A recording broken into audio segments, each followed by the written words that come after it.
السلام عليكم ورحمة الله وبركاته. الحمد لله الذي نحمده ونستعينه ونستغفره ونؤمن به ونتوكل عليه أما بعد. அன்பிற்குரிய அல்லாஹ்வின் நல்லடியார்களே, அன்பு சகோதரர்களே, நாம் தொடர்ச்சியாக பார்த்து வரக்கூடிய துஆக்களினுடைய திக்ருகளினுடைய தொகுப்பில் இன்று நாம் பார்க்க இருக்கின்ற விடயம் என்னவென்றால், இன்றைய தினம் ஜும்ஆவுடைய நாள், மஹ்ரிபுடைய தொழுகையை தொழுதுவிட்டு நாம் இந்த திக்ரை 100 தடவைகள் ஓதுவோம். இந்த திக்ரை 100 தடவைகள் ஓதுவதன் மூலமாக நாம் நினைத்த காரியங்களை அல்லாஹ் நிறைவேற்றி தருகின்றான். அதே போன்று நம்முடைய வாழ்க்கையில் அல்லாஹ் செல்வம், ஆரோக்கிய, மகிழ்ச்சி இவை அனைத்தையும் அல்லாஹ் தருகின்றான். அப்படிப்பட்ட மிகச்சிறந்த ஒரு திக்ரை தான் நாம் இன்றைய வீடியோவில் பார்க்க இருக்கின்றோம். அன்பார்ந்தவர்களே, அல்லாஹ்வின் நல்லடியார்களே, அதிகமானோர் நம்முடைய சேனலை சப்ஸ்கிரைப் செய்யாமல் பார்த்து கொண்டிருக்கின்றீர்கள். நீங்கள் சப்ஸ்கிரைப் செய்து லைக் இடுவதன் மூலமாக நமது சேனலில் உள்ள வீடியோக்கள் இன்னும் பல சகோதரர்களுக்கு கொண்டு போய் சேர்க்கப்படும்.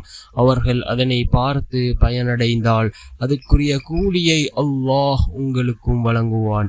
அன்பார்ந்தவர்களே, அல்லாஹ்வின் நல்லடியார்களே, இன்றைய தினம் ஜும்ஆவுடைய நாளாக இருந்து கொண்டிருக்கின்றது. அதிகமாக ரசூலுல்லாஹி ஸல்லல்லாஹு அலைஹி வஸல்லம் அவர்கள் மீது ஸலவாத் கூறுங்கள். அதே போன்று இன்றைய தினம் மஹ்ரிபுடைய தொழுகையை தொழுதுவிட்டு இந்த திக்ரை 100 தடவைகள் ஓதுங்கள். நம்முடைய அனைத்து காரியங்களையும் நிறைவேற்றி தரக்கூடிய மிகச்சிறந்த ஒரு திக்ர், வாழ்க்கையில் ஆரோக்கியத்தை தரக்கூடியது, அதே போன்று செல்வத்தை அதிகப்படுத்தக்கூடிய திக்ர், நம்முடைய வாழ்க்கையில் பல மாற்றங்களை உண்டாக்கக்கூடிய மிகச்சிறந்த ஒரு திக்ராக இந்த திக்ர் இருந்து கொண்டிருக்கின்றது. என்ன திக்ர் என்றால், அல்லாஹும்ம இன்னி அதுஊக அல்லாஹ வ அதுஊக الرحمن وأدعوك البر الرحيم وأدعوك بأسمائك الحسنى. மீண்டும் ஒரு முறை அந்த திக்ரை ஓதுகின்றேன்.